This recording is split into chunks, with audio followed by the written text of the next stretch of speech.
Hello, clients and friends of MBP Sterling Partners. It's Jamie. I'm back again, this time with a look back on the first half of 2026 and our outlook on what the rest of the year may bring. Our themes for 2026 are pretty consistent. Corporate earnings have been fantastic and they continue to deliver. The news cycle has been very crazy. Lucky for us, the market is largely ignoring it. The US dollar index is a new one for us at this half. We've seen it rise above 100 and it's continuing to go higher. So this has consequences for the Canadian dollar. And of course, artificial intelligence. That's the main theme of the year.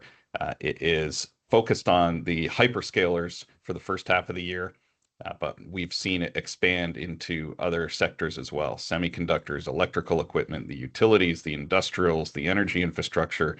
These are the picks and shovels of the AI industry that you will have heard. With respect to how the markets have done for the first half of the year, it's all green here, all green. Worldwide, we've seen equity markets recover from some faltering in Q1. Bond markets have done somewhat better, mostly deriving their returns from the coupons. As you can see here on the right, US yields have crept higher and they are diverging from Canadian yields, which have been largely flat over the last quarter. And so that divergence with US yields higher and Canadian not leads to Canadian dollar weakness. It also leads to some of the policy talk around where interest rates are going to go that we'll get into later in the slides. Why is that happening? Well, the number one reason is earnings. So what we're looking at here is the S&P 500 earnings reported in yellow and estimated a year forward by analysts. So you can see these are ramping considerably higher. That's the top chart where the lines are. The dots on the bottom are the growth rates of earnings year over year. And you can see we're north, well into the double digits, 20% plus year over year growth for S&P earnings. And notably, analysts are expecting some 30% increases in a year from now. So these are lofty numbers. We would point out that analysts tend to follow the trend of earnings. So a good earnings growth year is usually followed by predictions of another good earnings growth year. And generally, when those recessions happen, the analysts don't catch it. But it is important to note that the analysts are reasonably good at their job, whether they're doing top-down earnings or bottom-up earnings. And most of the time, when there are no recessions, they're reasonably good at predicting. One note we will make of earnings that we found of interest is the amount of other income that's coming into these companies. Other income includes investment earnings. So when a corporation makes an investment in another company and the value of that company goes up, that's considered earnings and it's considered other income on the balance sheet. Well, that accounted for 10% of the S&P 500 total net income in the first quarter. So investments that the likes of Google, Nvidia, and Amazon have made in other companies, mostly in the AI space, have been doing really well and have contributed to earnings and the bottom lines of those companies. Those aren't the earnings that we look for when we're looking to invest in companies. We want operating earnings. We're most interested in those being robust and growing. And it's not a bad thing, but we do note that a market decline would cause an earnings decline because those are just valuations on balance sheets.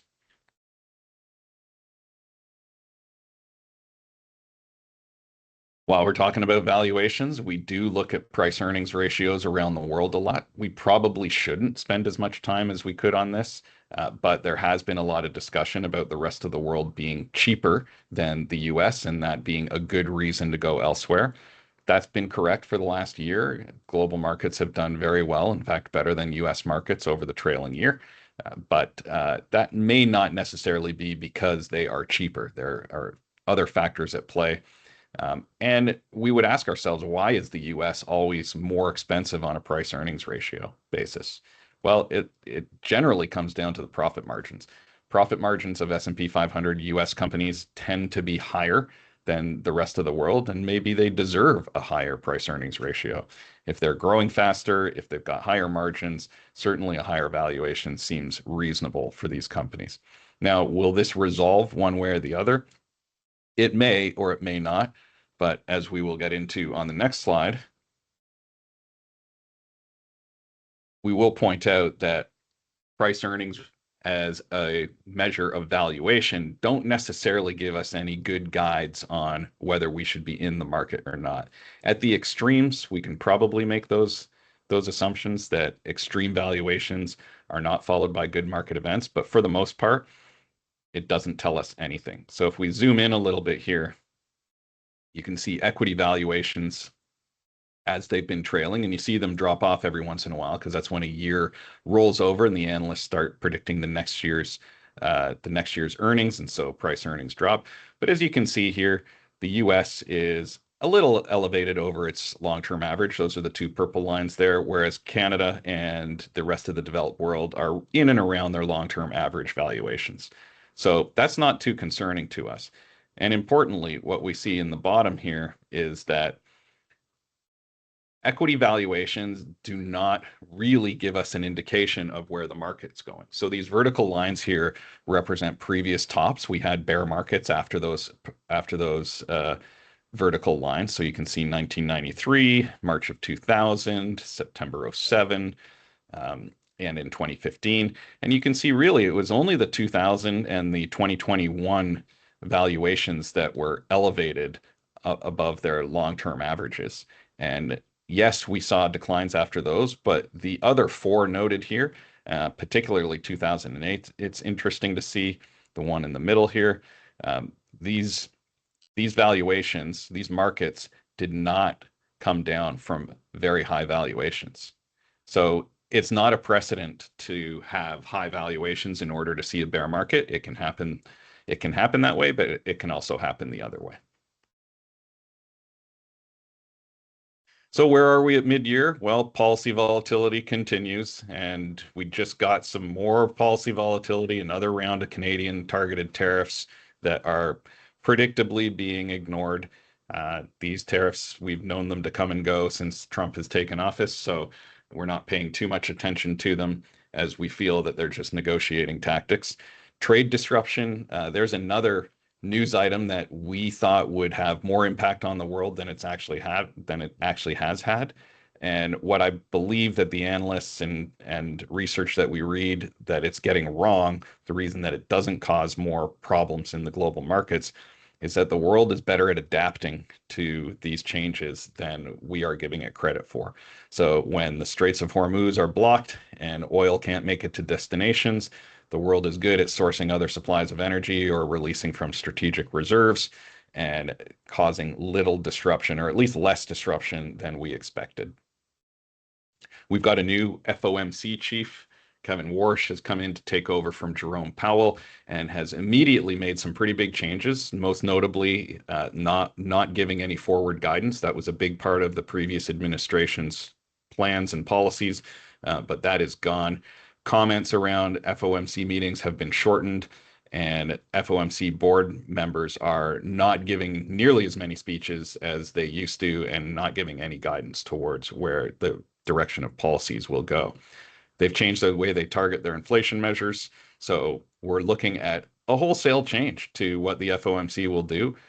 We have yet to see what the results of that are, but at the moment, the market is expecting some rate hikes, which is a pretty big surprise as, after all, Trump's desire for lower rates and putting Mr. Warsh into that chair position has not resulted in someone immediately looking for lower rates.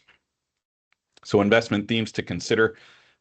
Still, artificial intelligence has to be the dominant theme that everybody's looking at.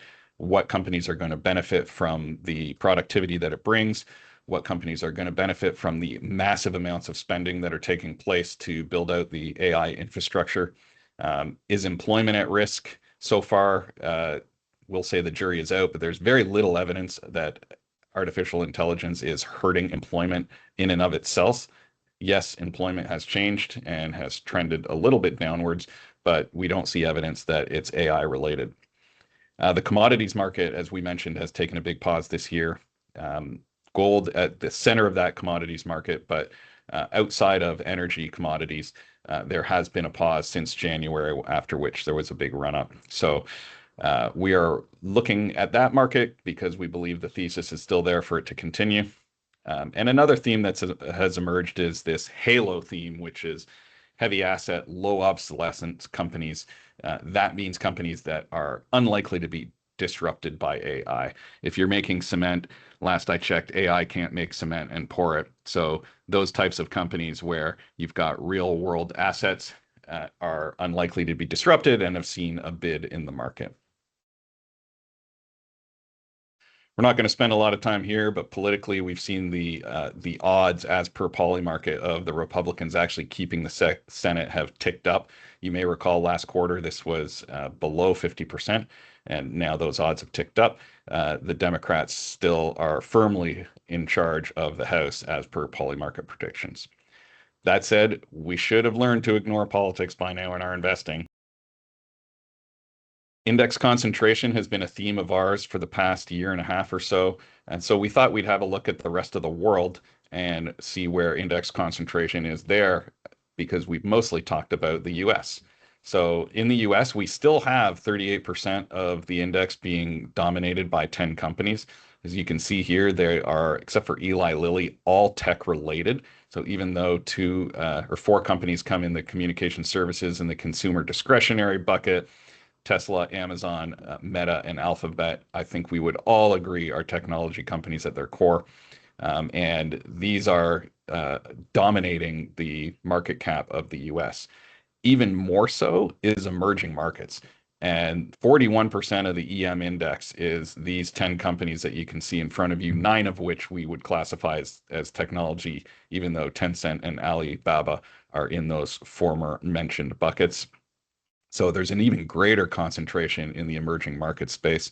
You'll see Taiwan Semi just taking a huge portion of that EM index. In the Eurozone, it looks more balanced, as it does in Japan. And notably, Canada is also at 38%. So that matches the US concentration in the top 10. For Canada, it is usually that way. The big five banks are always in that top 10 spot. And rounding out the top are Shopify, Enbridge, Canadian Natural Resources, Brookfield, and CP Rail. So it's a fairly diversified bucket in Canada, although a huge chunk being in financials.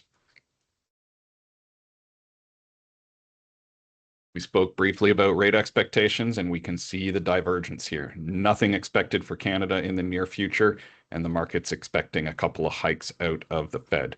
We would take the under on that. We expect that the markets looking for rate hikes or rate cuts tends to move in trends as well as it reacts to the most recent economic data. Right now, that economic data is leading towards inflation. CPI prints have been a little bit higher lately, so the market has presumed that a very CPI and inflation conscious Fed under Kevin Warsh will hike rates in that scenario. We would take the other side of that bet and just expect that nothing is going to happen unless we get more decisive economic direction.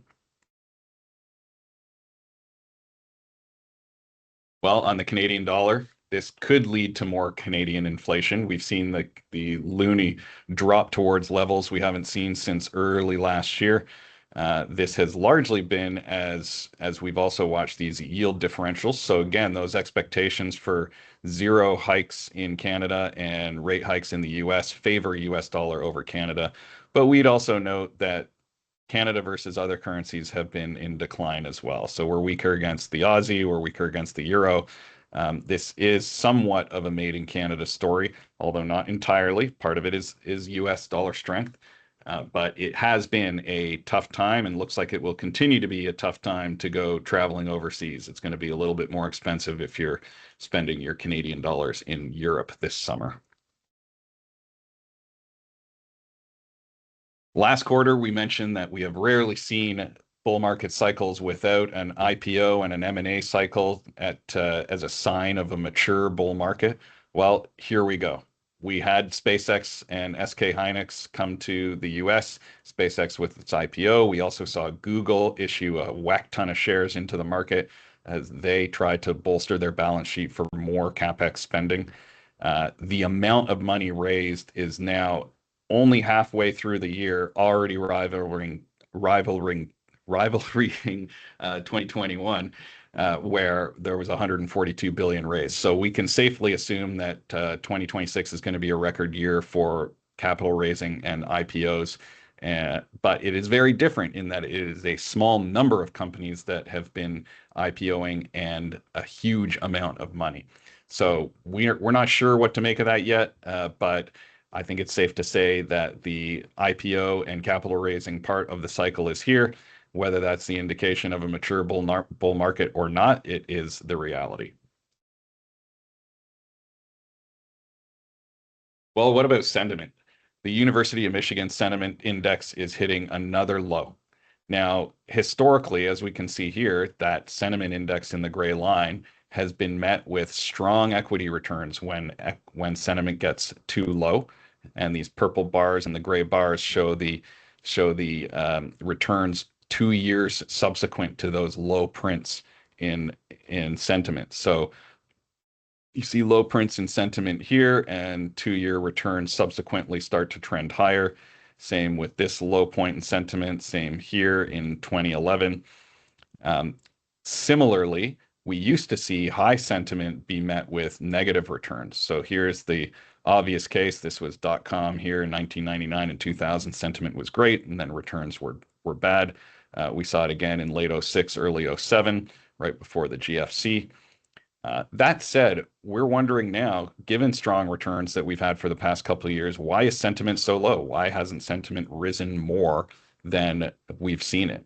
We're not sure why, but what we would say is that sometimes indicators lose their usefulness to us, and perhaps the University of Michigan Sentiment Index, the way they collect the data, who they collect it from, is not giving us good indications of where equity market returns are going to go.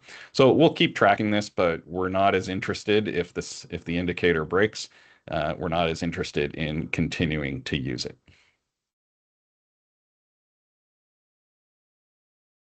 And finally, we wanted to talk a little bit about investing strategy. We often have the conversation about whether or not to deploy all the capital from sales of properties or from new investments that are being made. We often discuss whether we should deploy them all at the same time or whether we should average into the market. Well, this chart from JP Morgan is very interesting evidence along those notes. And the bars on the right will basically show you that it doesn't matter. If you invest at a new all-time high in the markets or you invest on any other day other than a new all-time high, your 3 month, 6 month, 1, 2, 3, and 5 year returns look very, very similar one way or the other. So there's very little to be said for waiting for a dip or a pullback in the market to deploy the capital. This line chart on the left shows a similar phenomenon where you can see the green areas represent new highs in the market that are never retested again. So if you were to buy a new high, all you'd get from there is more new highs, never new lows. Now you do see long periods, like after the financial crisis, or sorry, this was the .com and the financial crisis in this area here, where you didn't get a new high for a very, very long time. But there are plenty of other instances where new highs beget other new highs, and so investing at those new highs would have generally been a good idea. It's interesting to see, and although people may not be comfortable with the strategy of going out and investing their money all in one go, the actual evidence would suggest that that is the right way to do it. Well, that's all we have for today, folks. So thanks for joining me. We hope to connect with you all in the near future and look forward for our next update at the end of Q3 or sooner if something exciting happens. Take care, everybody, and enjoy the rest of your summer.